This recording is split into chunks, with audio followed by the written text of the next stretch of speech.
अब बीजेपी कितना भी बोले कि वो 11 सेकंड का ही क्लिप है जिसको मुद्दा बना रही है कांग्रेस पार्टी या फिर विपक्षी दल, लेकिन कांग्रेस इसको लेकर हमलावर है।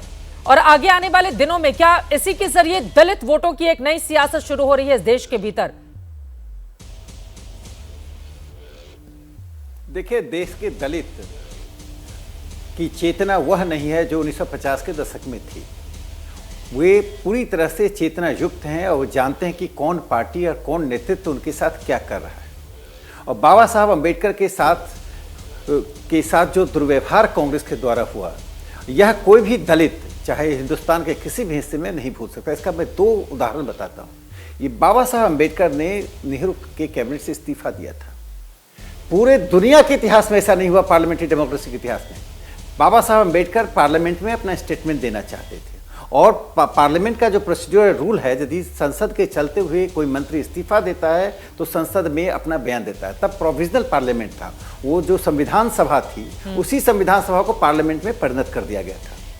जब इन्होंने इस्तीफा दिया और कहा इमीडिएटली इसको एक्सेप्ट कर लिया जाए, और जब अपना बयान देना चाहते थे तो प्रधानमंत्री नेहरू जी ने जो कहा, दिस ऑथोरिटेरियन स्टेप ऑफ प्रधानमंत्री नेहरू, उन्होंने कहा कि आप अपना बयान को लिखकर मुझे दीजिए। तो अंबेडकर जी ने कहा कि मुझे लिखकर वक्तव्य देने की आदत नहीं है। इस तरह से उनको बयान देने से रोका गया। एक प्रधानमंत्री उन्हें कहते हैं कि अपनी अभिव्यक्ति की स्वतंत्रता छोड़कर पहले मुझे लिख कर दीजिए, फिर मैं अनुमति दूंगा कि आप बोलेंगे या नहीं बोलेंगे, और आपके बोलने के बाद मैं बोलूंगा। इस प्रकार से अंबेडकर जी के साथ जो नाइंसाफी हुई। दूसरी बड़ी घटना देखिए, चुनाव लड़ना नहीं लड़ना अपनी जगह पर है जी। जब संविधान सभा के हम निर्माता उन्हें बोलते हैं, father of the Indian constitution बोलते हैं, ऐसा कैसे हो पाया? यदि वे संविधान सभा में नहीं रहते तो संविधान बनाने का अवसर उन्हें नहीं मिल पाता, देश उनकी प्रतिभा से वंचित रह जाती। कांग्रेस पार्टी संविधान सभा में आने से विरोध कर रही थी। एम.आर. जयकर, जिनको बाबा साहब जयकर कहते हैं, हिंदू महासभा के नेता थे, एक बड़े लॉयर थे। उन्होंने संविधान सभा से अपनी सीट खाली की और बाबा साहब अम्बेडकर वहां जीत कर आए। तो कांग्रेस पार्टी देश को जवाब दे। बाकी बातें तो कही जा चुकी है कि उन्हें चुनाव में हराया गया, उनके अपने ही निजी सहायक को उम्मीदवार बनाकर उन्हें हराया गया, निजी सहायक को पद्म अवार्ड दे दिया गया। तो बाबा साहब अम्बेडकर को आप पद्म अवार्ड नहीं दे रहे हैं। जो निजी सहायक उनका था उसे उनसे अलग करके चुनाव लड़वा कर उनको चुनाव हराकर नेहरू जी उस कॉन्स्टिट्यूएंसी में 2 बार चुनाव प्रचार करने जाते हैं। तो दलित समाज कांग्रेस से पूछना चाहती है कि इस इतिहास के लिए आप माफी मांगे या नहीं। राहुल गांधी में यदि हिम्मत है, नैतिक साहस है, तो नेहरू की इन गलतियों के कारण, इंदिरा गांधी की गलतियों के कारण पहले माफी तो मांग लें। ठीक है, प्रदीप भंडारी जी भी हमारे साथ हैं, उनके पास में जाऊंगी, लेकिन उसके पहले मुझे लगता है कि मैं जल्दी से टिप्पणी ले लेती हूं। पंकज शर्मा जी, आपकी। अब कांग्रेस पार्टी एक उंगली अगर बीजेपी पर इशारा करेगी वो 11 सेकंड के बयान को लेकर और उसके आगे वाले हिस्से को काट को लेकर, तो वो 3 जो उंगलियां हैं ना, वो कांग्रेस के ऊपर भी इशारा करेंगी। और अब तो इतिहास के एक-एक पन्ने को बीजेपी खोलकर लेकर आ गई है देश के सामने। आंबेडकर के अपमान का एक सिलसिला सा किस तरह से चल पड़ा था। बीजेपी ये आरोप लगा रही है कि जब कांग्रेस की सरकार थी और अंबेडकर साहब को कितनी जगहों पर अपमान किया गया। पंकज शर्मा जी, तो बैकफायर ना कर जाए कांग्रेस के लिए ये मुद्दा।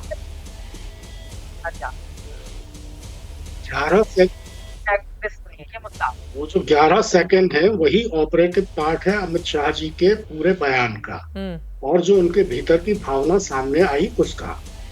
अमित शाह जी अंबेडकर जी की मृत्यु के 13 साल बाद उनका जन्म हुआ, इसलिए उन्होंने जो कुछ है राष्ट्रीय स्वयंसेवक संघ की शाखाओं में जो कुछ सुना अंबेडकर जी के बारे में, वही उनके भीतर के भाव है अमित शाह जी के।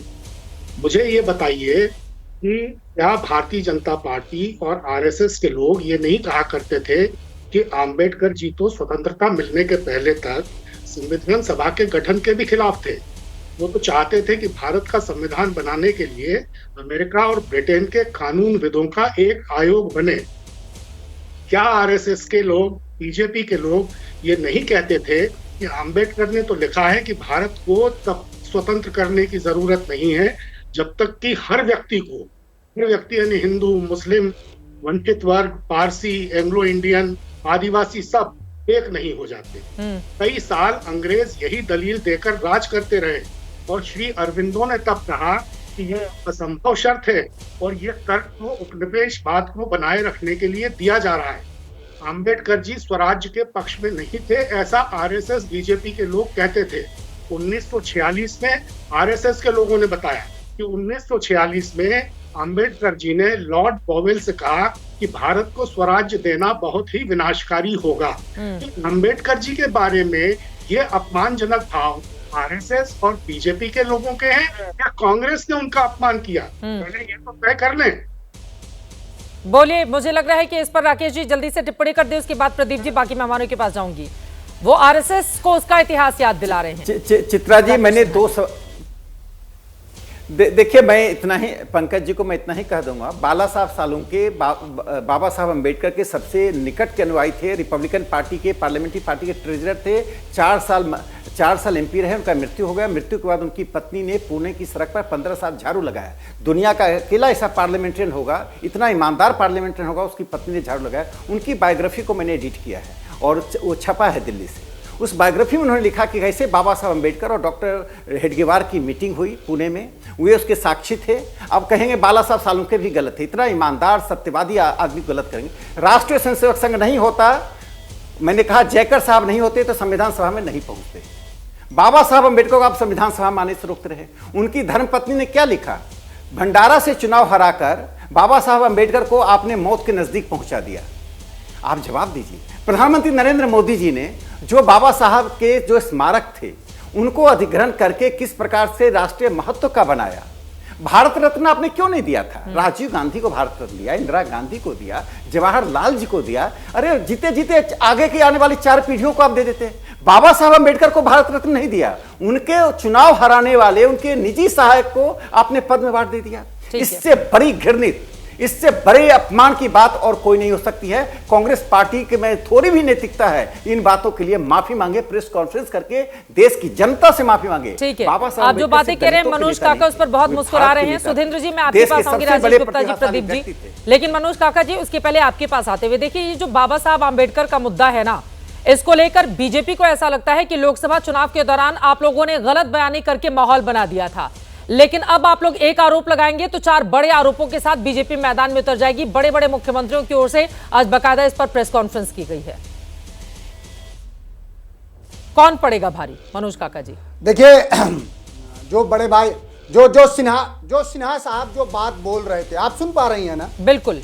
जो सिन्हा साहब जो बात बोल रहे थे और बहुत बखूबी से उन्होंने आरएसएस को बाबा साहब के विचारधारा का समर्थक बताया। ये विधिज्ञ हैं। और एक वो जो बात है कि लश्कर भी तुम्हारा है, सरदार भी तुम्हारा है, तुम झूठ को सच लिख दो, अखबार भी तुम्हारा है। सिन्हा साहब बड़े आदमी हैं, इनका लिखा हुआ इस देश के कई संस्थानों में छप जाएगा, चूंकि मैं जानता हूं। लेकिन इन्होंने ये नहीं बताया कि उस बाबा साहब को, जब बाबा साहब ने 14 अप्रैल 1956 को जब बौद्ध धर्म अपना लिया, तो उस बाबा साहब को सूतक नाम के अपमानजनक शब्दों से आरएसएस के किस व्यक्ति ने नवाजा।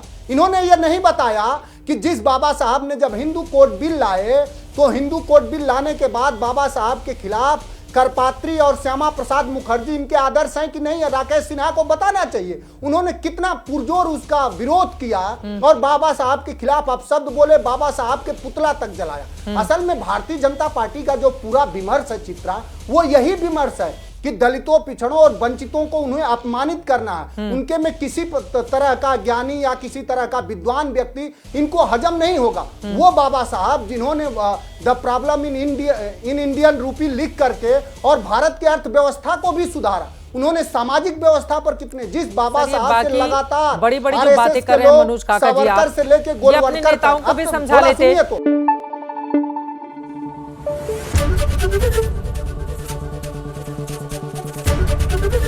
एबीपी न्यूज आपको रखे आगे।